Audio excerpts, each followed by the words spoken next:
नमस्कार, VIP news आप देख रहे हैं। मैं आपके साथ सागर मिश्रा। स्वागत है आप सभी का 3 बजे की 3 बड़ी और अहम खबरों में। सबसे पहली खबर, लापरवाह प्रशासन। इसका जिक्र आज के दिन इसलिए हम कर रहे हैं क्योंकि लगातार प्रवासी मजदूरों का एक बार फिर से उन महानगरों से, उन बड़ी इमारतों के बीच से पलायन एक बार फिर से शुरू हो गया अपने गांव की तरफ, ताकि यहां पर कैसे 2 वक्त की रोटी वो खा सकें। इसी के साथ ही तमाम ऐसे पुलिसकर्मी हैं जो कोरोना से संक्रमित हैं। उन्होंने पत्र लिखा उच्चाधिकारियों को, लेकिन उनका उस तरफ ध्यान नहीं है। यह एक बड़ा चिंता का विषय है। दूसरी खबर आज के दिन की, जीत का दावा। मधुपुर उपचुनाव समाप्त तो हो गया, परिणाम भी बहुत कम ही दिन है जब सामने आ जाएंगे, लेकिन उसके पहले कांग्रेस और बीजेपी का जिस तरह से दावा कि यहां से जीत तो हम ही प्राप्त करेंगे, वो भी आज के दिन हम आपको सुनाएंगे। लेकिन दूसरी लहर का जिस तरह से 3 गुना कहर देखा जा रहा है, लगातार ये बढ़ता हुआ कहर। रांची की अगर बात करें तो लगभग झारखंड में 4000 के करीब मामले सामने आए पिछले 24 घंटों में। 50 लोगों की मौत और केवल रांची में 11 लोगों की मौत, जो कि आंकड़े और तस्वीरें बहुत अधिक दर्दनाक और भयावह हैं। इन 3 बड़ी खबरों पर हम डालेंगे नजर, लेकिन उसके पहले देखिए आज की बड़ी सुर्खियां। बिहार में संक्रमण पर रोक के लिए लिया गया सख्तियों का ऐलान। रात 9 बजे से लेकर सुबह 5 बजे तक नहीं निकल सकेंगे बाहर। 15 मई तक धर्म और शिक्षण संस्थान बंद। बिहार में 24 घंटों में 27 लोगों ने तोड़ा दम। पूर्व मंत्री मेवालाल भी कोरोना से हारे। बीते 17 दिनों में 8 गुना बढ़ी कोरोना के संक्रमण की दर। झारखंड में कहर बनकर टूट रहा कोरोना वायरस का संक्रमण। बीते 24 घंटों में एक बार फिर 50 मौतों से राज्य में मचा हाहाकार। राज्य में की गई 3992 कोरोना संक्रमित की पहचान। गढ़वा में कोविड-19 अस्पताल में कोरोना संक्रमित व्यक्ति ने अस्पताल में फांसी लगाकर की आत्महत्या। बीते दिन कोविड अस्पताल में भर्ती हुआ था मृतक। घटना से सदर अस्पताल में मचा हड़कंप। तो चलिए शुरुआत करते हैं लापरवाह प्रशासन की खबर के साथ।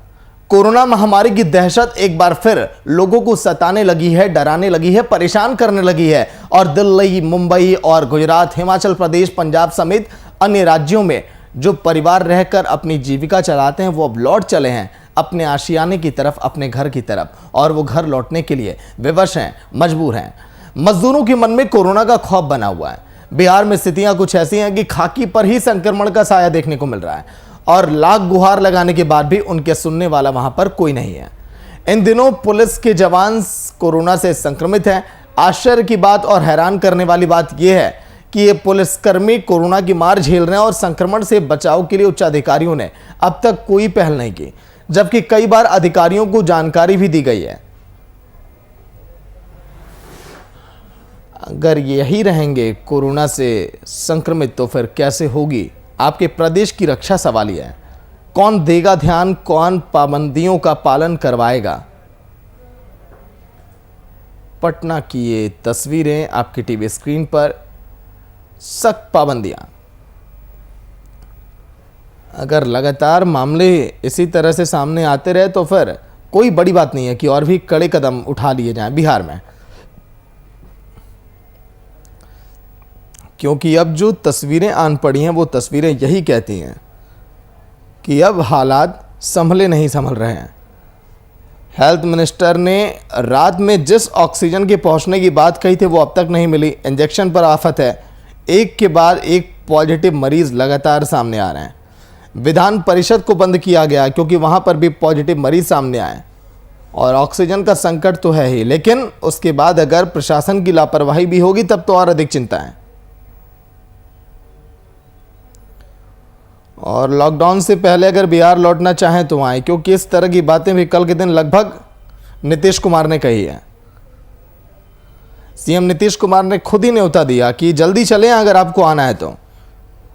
लेकिन लॉकडाउन का लक्षण यहां भी नजर आ रहा है। ये भी एक संकेत है। बिहार में अभी नाइट कर्फ्यू हुआ है, लेकिन कोरोना से मौत और पॉजिटिव हुए लोगों की संख्या से लॉकडाउन की नौबत अब दिख रही है। बिहार आने पर क्या प्रावधान मिलेगा, क्या स्थितियां रहेंगी, इसे भी आगे हम आपको बताएंगे। लेकिन जो तस्वीरें इस वक्त हम आपको दिखा रहे हैं, ये तस्वीरें हैं उन तमाम महकमों के लिए जो बैठे हैं उच्च पायदान पर। उनको ध्यान देना चाहिए कि आखिर कितने लोग ऐसे हैं जो कोरोना से संक्रमित, हमारे सुरक्षाकर्मी, हमारे कोरोना वॉरियर्स, जिनका हम ख्याल रखें और ध्यान रखें।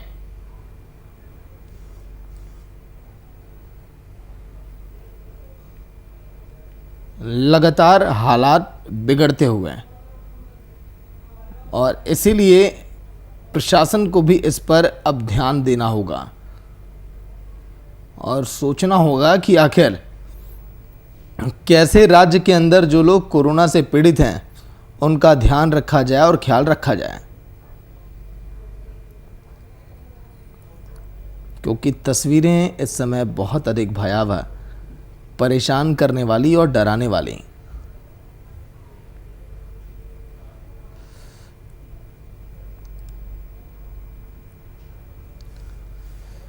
बचाव के लिए कोई भी अभी तक सख्त कदम नहीं उठाया गया इन सुरक्षा कर्मियों के लिए। तो चलिए, कुमार गौतम लाइव जुड़ गए हैं पूरी जानकारी के साथ। गौतम, आखिर इतनी बड़ी लापरवाही कैसे? अगर हमारे कोरोना वॉरियर्स ही अगर पॉजिटिव होंगे, उन पर अगर ध्यान नहीं दिया जाएगा तो फिर बचाएगा कौन? ध्यान कौन रखेगा प्रदेश का? गौतम, बिल्कुल, सबसे बड़ी चिंता इसी बात की है कि आप देखिए कोरोना वन में जिस तरह से तमाम पुलिसकर्मी और जो ट्रैफिक के कर्मी थे, वो उन लोगों की वजह से सबसे ज्यादा मदद मिली थी, क्योंकि हर चौक चौराहे पर दिन रात इन्हीं की ड्यूटी, इन्हीं की सेवा देखने के लिए मिलती थी। बात चाहे उन लोगों को समझाने की हो जिन्होंने मास्क नहीं पहना हो, बात चाहे उनको बताने की हो जो कोरोना पॉजिटिव हो गए। ये तमाम चीजों में, खाने पीने से लेकर के अस्पताल जाने तक में इनकी एक बहुत अहम भूमिका थी। लेकिन इस बार कोरोना का जो स्टेज 2 आया है, इसमें तमाम चौक चौराहे से होकर के जो मरीज जा रहे हैं, जिसकी वजह से संक्रमण का जो खतरा है वो बढ़ जा रहा है।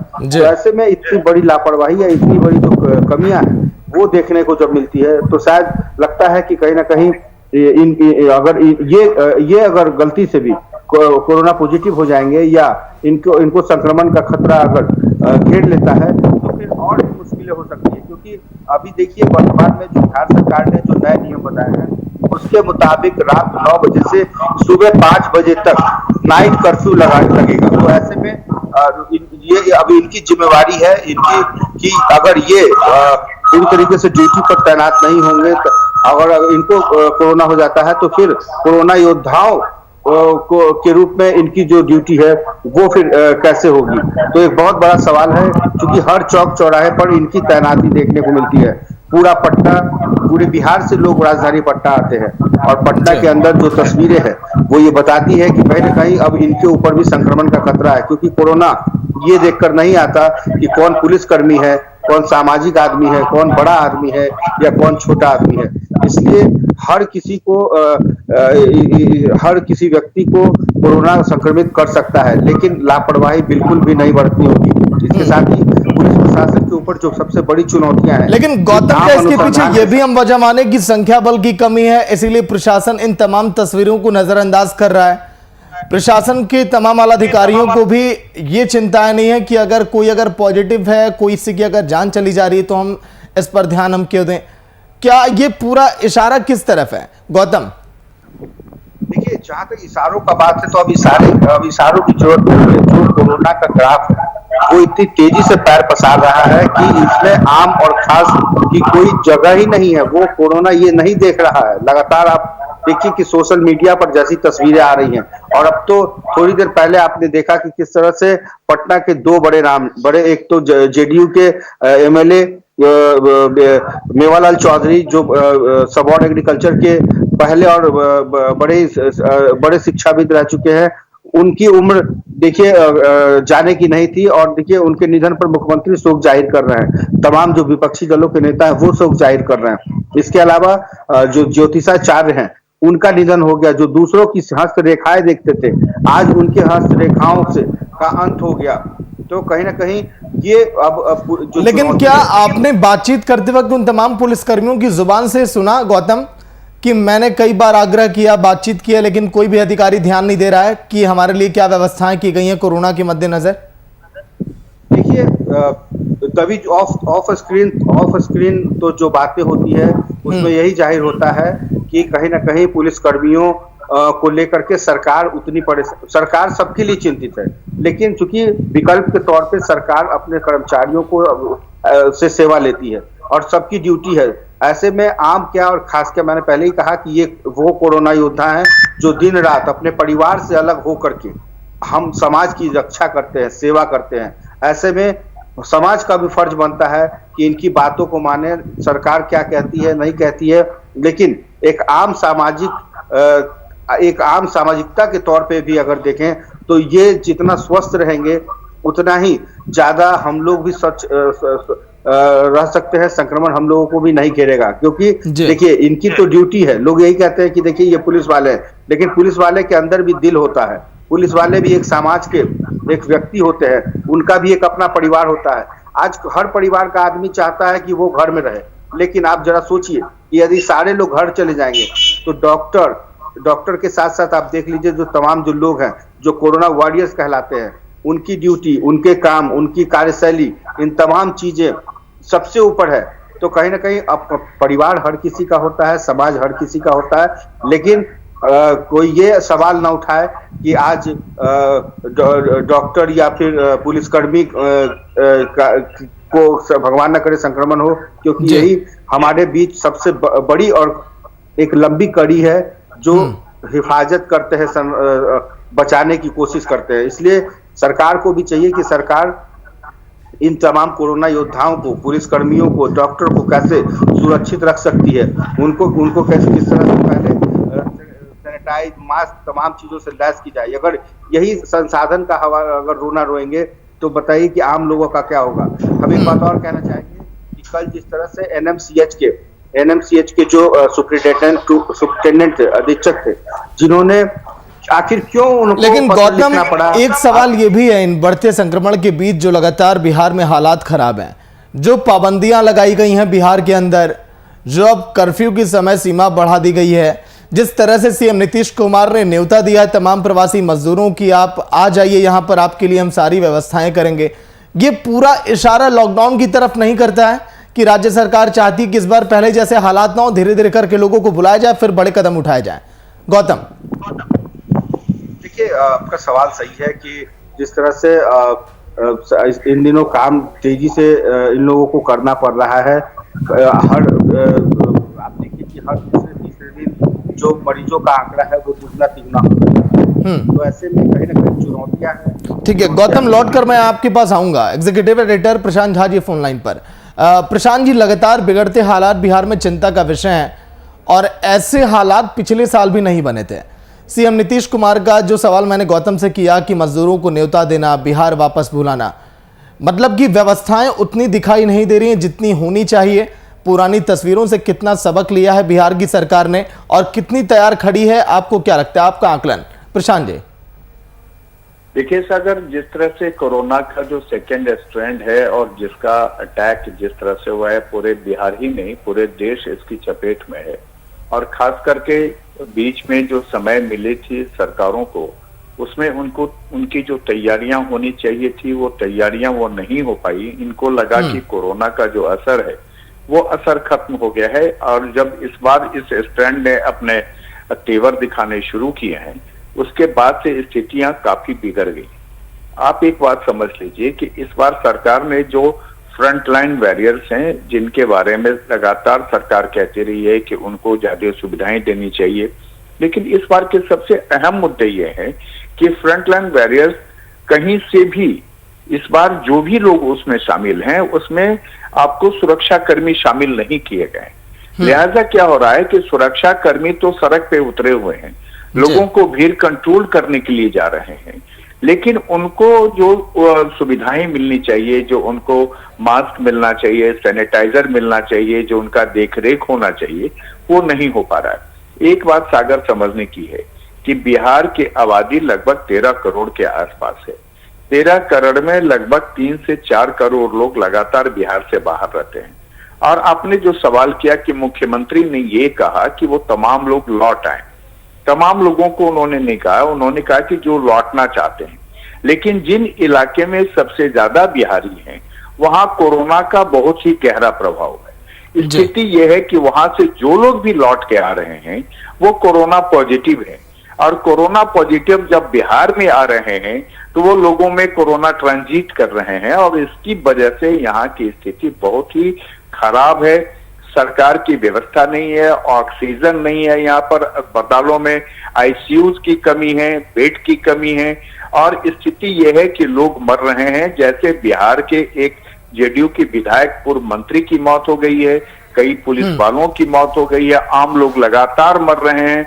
आप कहीं से भी सागर इसको वो समय नहीं कह सकते हैं कि लोगों को इसमें बच सके कोई, वो स्थिति अभी तक नहीं है। बिल्कुल। सागर, चलिए, बहुत बहुत शुक्रिया प्रशांत जी आपका। गौतम, आपका भी शुक्रिया पूरी जानकारी के लिए।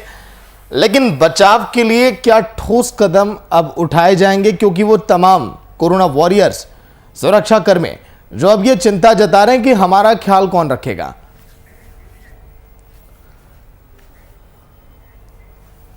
तो चलिए अब आप देखिए उपचुनाव पर जीत का दावा, क्योंकि मधुपुर उपचुनाव का मतदान संपन्न हो गया। प्रत्याशियों की किस्मत स्ट्रांग रूम में यानी कि ईवीएम मशीन में कैद हो गई। अब दोनों तरफ से सिर्फ जीत के दावे अब किए जा रहे हैं। सत्ता की प्रमुख घटक दल कांग्रेस ने जहां जीत को लेकर कहा कि मधुपुर उपचुनाव का हाल वही होगा जो पिछले 2 उपचुनाव का हुआ, मतलब कि दुमका और बेरमो। बीजेपी के झूठ का नतीजा हमारी जीत के रूप में सामने आएगा। वहीं बीजेपी ने भी अपने उम्मीदवार की जीत का दावा करते हुए कहा कि सत्ता पक्ष के उम्मीदवार की हार तय है। सरकार की झूठे आश्वासन को जनता पिछले 1 सालों से देखती आ रही है, उसी का परिणाम हमारी जीत के रूप में सामने आएगा। पक्ष और विपक्ष के बीच ये सियासी जंग है लगातार जारी। रांची की ये तस्वीर, लेकिन मधुपुर उपचुनाव को लेकर जो अभी भी बयानबाजी का दौर है जारी। देखिए, राज्य में हेमंत सोरेन की सरकार गठन के पश्चात ये तीसरा उपचुनाव है मधुपुर का। और इसके पहले जो उपचुनाव हुए दुमका में या फिर बेरमो में, दुमका में हेमंत सोरेन ने रिजाइन किया तो शिबू सोरेन का बेटा वहां से चुनाव लड़ता है। बेरमो में राजेंद्र सिंह की मृत्यु होती है तो उनका बेटा वहां से चुनाव लड़ता है। और मधुपुर में हाजी हुसैन अंसारी की मृत्यु होती है तो उनका बेटा ही चुनाव लड़ता है। तो ये जो वंशवादी पार्टियां हैं राज्य के अंदर, कांग्रेस और जेएमएम, कहीं ना कहीं अपने राजनीति के द्वारा मैं समझता हूं कि जो लोकतंत्र है उसको बंधक बनाना चाहती है। गठबंधन की जीत वहां की जनता ने अपना आशीर्वाद और प्यार को दे दिया। पूर्व में भी सरकार जब बनी थी हमारे, तो हाजी साहब वहीं से विधायक थे। उस समय भी वहां के लोगों ने अपना प्यार और सम्मान दिया था। फिर हमारे गठबंधन के उम्मीदवार को अपना मत उन्होंने दे दिया है। ये जीत भारतीय जनता पार्टी की झूठ की जो पिटारा रहती है इनके नेताओं के जुबां पे, उसको सत्य साबित करेगी। वो फिर एक बार मुंह के खाएंगे, जिस प्रकार पिछले बाई इलेक्शन में दोनों विधानसभा दुमका और बेरमो में हारे थे, इस बार फिर वो मधुपुर में हार करके अपनी सत्ता को अपनी जुबान से, जो भारतीय जनता पार्टी की कल्चर रहती है झूठ की राजनीति। तो चलिए, शुभम कुमार लाइव जुड़ गए हैं, पूरी जानकारी देंगे। शुभम, जिस तरह से मधुपुर का उपचुनाव तो देखिए समाप्त हो गया, अभी परिणाम आने बाकी हैं। ईवीएम मशीन में किस्मत कैद है उन तमाम प्रत्याशियों की जो इस बार के उपचुनाव के चुनावी मैदान में थे। लेकिन हार और जीत का जो लगातार ठिकरा एक दूसरे पर फोड़ा जा रहा है, जीत का दावा किया जा रहा है पार्टियों की तरफ से, ये लगता है कि परिणाम जब तक नहीं आएगा तब तक ये सिलसिला चलता रहेगा। शुभम, बिल्कुल सागर, आपने सही बात कही है। जब तक परिणाम नहीं आएगी तब तक कह सकते हैं जो राज्य में दावों का दौर है वो लगातार बरकरार देखने को मिल रहा है। और दोनों तरफ से बयानबाजी काफ़ी तेज है। विपक्ष की बात कर ले और सत्ता पक्ष की बात कर ले, दोनों ही अपनी जीत को लेकर पूरी तरीका से अस्वस्थ दिखाई देते हैं। लेकिन ये सभी जानते हैं कि आखिर जीत होगी तो सिर्फ एक ही व्यक्ति की होगी, एक ही प्रत्याशी की होगी, एक ही पार्टी की होगी। और इस तरीका से झारखंड में जो मौजूदा स्थिति है मधुपुर उपचुनाव को लेकर, जैसे जैसे चुनाव के दिन नज़दीक आए और चुनाव जिस दिन संपन्न हुआ 17 तारीख को, उसके बाद से कह सकते हैं तमाम राज्यवासियों की निगाहें और जितने भी कह सकते हैं राजनीतिक दलों की निगाहें अब 2 मई का बेसब्री से इंतजार कर रही है। और उस दिन ही पता चल पाएगा आखिर मधुपुर उपचुनाव में किसने अपना झंडा वहां पर लहराया है। और जिस तरीका से अगर कह सकते हैं दावों की बात करें तो भारतीय जनता पार्टी लगातार दावे कर रही है कि इस बार मधुपुर उपचुनाव में भारतीय जनता पार्टी का ही झंडा मधुपुर में लहराता हुआ नजर आएगा और सत्ताधारी पार्टी जेएमएम दूर दूर तक कहीं देखने को नहीं मिलेगी। और एक तरफ मुख्यमंत्री हेमंत सोरेन ने जब चुनाव प्रचार में वहां वो गए थे तो उन्होंने दावे किए थे कि अगर इस बार का मधुपुर उपचुनाव हम जीत जाते हैं तो हमारे लिए हैट्रिक साबित होगी। और उन्होंने कह सकते हैं कॉन्फिडेंस के साथ कहा था कि भारतीय जनता पार्टी को करारा शिकस्त मिलेगा। तो दोनों तरफ से बयानबाजी का दौर बरकरार है, लेकिन अब यह देखना होगा कि मधुपुर की जनता ने किसे अपना मत दिया है और 2 मई का बेसब्री से लोग इंतजार कर रहे हैं। जी सागर। लेकिन शुभम, क्या लग रहा है, जो वोट दिया है जनता ने, आकलन कुछ होता है, जो एग्जिट पोल होते हैं तमाम वो तो सामने आते हैं, लेकिन उपचुनाव में अभी ऐसा कुछ भी नहीं होता है। लेकिन तस्वीरें किसके पक्ष में जाती हुई आपको दिखाई दे रही हैं? जनता का मूड पढ़ने की तमाम कोशिश की होगी आप लोगों ने ग्राउंड रिपोर्टिंग के दौरान जिस दिन चुनाव था। शुभम। बिल्कुल सागर, देखिए एक महत्वपूर्ण चुनाव था, क्योंकि एक तरफ प्रत्याशी के तौर पर मंत्री थे जो कि खुद मौजूदा झारखंड के अभी मंत्री हैं और हेमंत सरकार के कह सकते हैं काफ़ी करीबी माने जाते हैं, और दूसरी तरफ थे गंगा नारायण सिंह। आजसू के समर्थन के बाद भारतीय जनता पार्टी ने अपना प्रत्याशी गंगा नारायण सिंह को उतारा था। दोनों ही कह सकते हैं वहाँ के कद्दावर नेता हैं और दोनों का एक बड़ा जुड़ाव है उस जगह से, और दोनों का वोट बैंक काफ़ी अच्छा है। अगर बात करें तो हाजी हुसैन अंसारी के बाद जो हफीजुल अंसारी को मंत्री बनाया गया झारखंड का, और जिसके बाद कह सकते हैं सिंपैथी वोट गेन करने का फिराक में थी सत्ताधारी पार्टी जेएमएम, और भारतीय जनता पार्टी ने आजसू के साथ गठबंधन कर गंगा नारायण सिंह को इसलिए उतारा था कि गंगा नारायण सिंह मधुपुर के लोकप्रिय नेता हैं, लोकप्रिय चेहरे हैं, और कह सकते हैं तमाम लोगों को वहाँ पर वो जा के मदद करते हैं, तो जनता का रुझान उनके तरफ भी 50-50 का रेशियो देखने को मिला है। लेकिन एक बड़ा दिलचस्प मुकाबला देखने को मिला था मधुपुर चुनाव के दौरान, लेकिन अब यह तारीख 2 मई को स्पष्ट हो पाएगा, और 2 मई को ही पता चल पाएगा आखिर किसे जीत प्राप्त हुई है और किसे करारा शिकस्त मिला है। ठीक है शुभम, लौट कर आऊंगा। राकेश सिन्हा कांग्रेस के प्रवक्ता फोन लाइन पर। राकेश जी, स्वागत है वीआईपी न्यूज में। जी धन्यवाद। राकेश जी, क्या हुआ? परिणामों का इंतजार नहीं हो रहा है, क्योंकि बयानबाजी का दौर अभी भी लगातार जारी और जीत का दावा किया जा रहा है सर मधुपुर उपचुनाव को लेकर, बताइए राकेश जी। नहीं, देखिए जीत का दावा इसलिए है कि जनता का आशीर्वाद, जनता का प्यार और जनता का समर्थन महागठबंधन प्रत्याशी के पक्ष में है। तो स्वाभाविक तौर पे जिस चुनाव में जनता का प्यार प्रत्याशी के, जिस प्रत्याशी के पक्ष में होगा, उसको तो जीत का कोई ये है ही नहीं कि हम ना जीतेंगे। अब ये तो भारतीय जनता पार्टी के लोगों को सोचना होगा कि राज परिवार ने उनके ही सांसद के ऊपर आरोप लगा दिया कि हमसे टिकट देने के नाम पे 20 करोड़ रुपया का रिश्वत मांगा। तो अब ये तो भारतीय जनता पार्टी के लोगों को सोचना होगा, आप समझना होगा, सोचें समझें। चलिए, बिल्कुल शुक्रिया पूरी बातचीत के लिए, और शुभम आपका भी शुक्रिया पूरी जानकारी के लिए। मधुपुर उपचुनाव पर महासंग्राम अभी भी बरकरार है, जब तक परिणाम नहीं आते जीत का दावा तो ऐसे पेश किया जाएगा।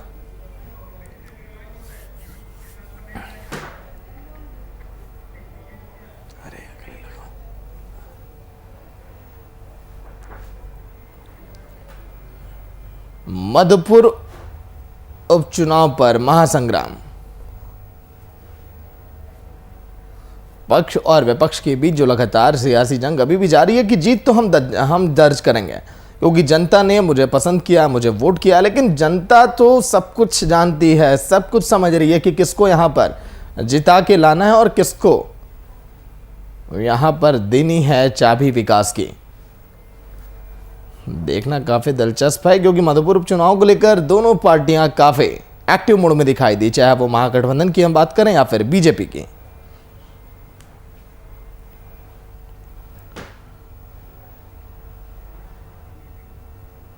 अविनाश कुमार बीजेपी से फोन लाइन पर। अविनाश जी, स्वागत है आपको, आपका वीआईपी न्यूज में। अविनेश कुमार, नॉट अविनाश, अविनेश। अविनेश जी, स्वागत है सर वीआईपी न्यूज में। हाँ, थैंक यू, धन्यवाद। अविनेश जी, मधुपुर उपचुनाव कैसा रहा, और जिस तरह से जीत दर्ज करने के बाद कांग्रेस की तरफ से लगातार कही जा रही है कि हमें ही जनता चुनकर लाएगी, क्योंकि सीएम सोरेन भी काफी एक्टिव मोड में थे, तमाम नेता लगे रहे, सर क्या लग रहा है? देखिए, हेमंत सोरेन जी हो, कांग्रेस पार्टी के लोग हो, ये तो जब से ये सरकार आई है ये एक डपोर संखी सरकार है, और झारखंड की जनता बखूबी इस बात को जानती है कि यह झारखंड प्रदेश भारतीय जनता पार्टी के संकल्पों का झारखंड है, निर्माण ही भारतीय जनता पार्टी की देन है। ठगी भी महसूस कर रही है, और चक्रवृद्धि ब्याज के साथ वहां के मतदाता इस बार हिसाब चुकता करेंगे हेमंत सोरेन की सरकार से, क्योंकि पिछले साल जैसी सत्ता में यह सरकार आई है, यह सरकार हर मोर्चे पर सिलेंडर कर चुकी है, असफल है। इनकी घोषणा पत्र में जितनी भी घोषणाएं की गई, एक को भी इन लोगों ने धरातल पर उतारने का काम नहीं किया है। यहाँ के किसान हो, बेरोजगार मजदूर हो, नौजवान हो, सब के सब ठगे महसूस कर रहे हैं। इसलिए ये तय है कि वहां पर हिसाब किताब तो जनता इनके साथ बढ़िया से करने वाली है। गणेश जी बातचीत के लिए वीआईपी न्यूज में।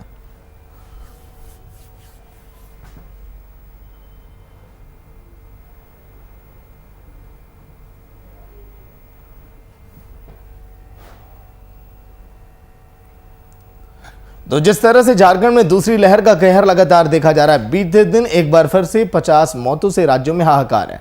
24 घंटों में 4000 के करीब मामले, मतलब कि 3992 कोरोना के संक्रमित की पहचान हुई। राज्य में 3992 नए संक्रमित मिलने से अब सीएम सोरेन अब लगातार एक्टिव मोड में दिखाई दे रहे हैं। उनकी पूरी तरह से हालातों पर नजर है कि कैसे राज्यवासियों को इस कोरोना से जंग वो लड़े और यहाँ पर जीत हम प्राप्त करें, क्योंकि झारखंड में हालात बिल्कुल सामान्य हो गए थे पिछले कुछ दिन पहले। रिकवरी रेट में लगातार इजाफा था, लेकिन अचानक जिस तरह से कोरोना का कहर एक बार फिर से टूट पड़ा राज्यवासियों पर, इसीलिए भय का माहौल, डर का माहौल हर एक उन लोगों में दिखाई दे रहा है जो लोग इस कोरोना को करीब से महसूस किए। लोग नहीं चाहते कि कोई भी इससे संक्रमित हो हमारे घर में, परिवार में, हमारा दोस्त, साथी, क्योंकि ये बीमारी ही ऐसी जिसने पूरे विश्व को अपनी चपेट में ले लिया।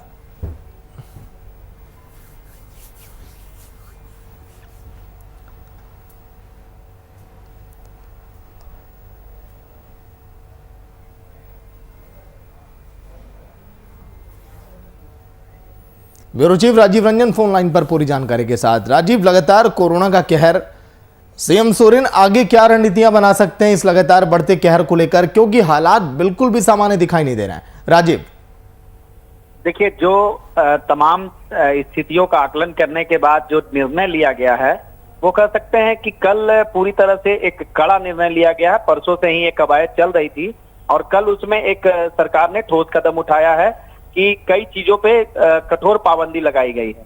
और तो अब जो उसके अलावा आप अगर देखें तो विभिन्न जो व्यापारिक संगठन हैं उनके द्वारा सेल्फ लॉकडाउन भी लगाया गया है।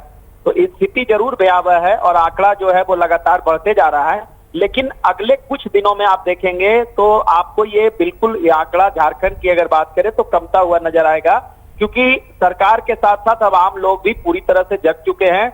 अब चुनाव से जब वापस आई है हेमंत सरकार और उनके जो मंत्री हैं, उसके बाद बिल्कुल एक्टिव मोड में मुख्यमंत्री दिखाई दे रहे हैं और लगातार बैठकें कर रहे हैं और लगातार दिशा निर्देश जारी किया गया है।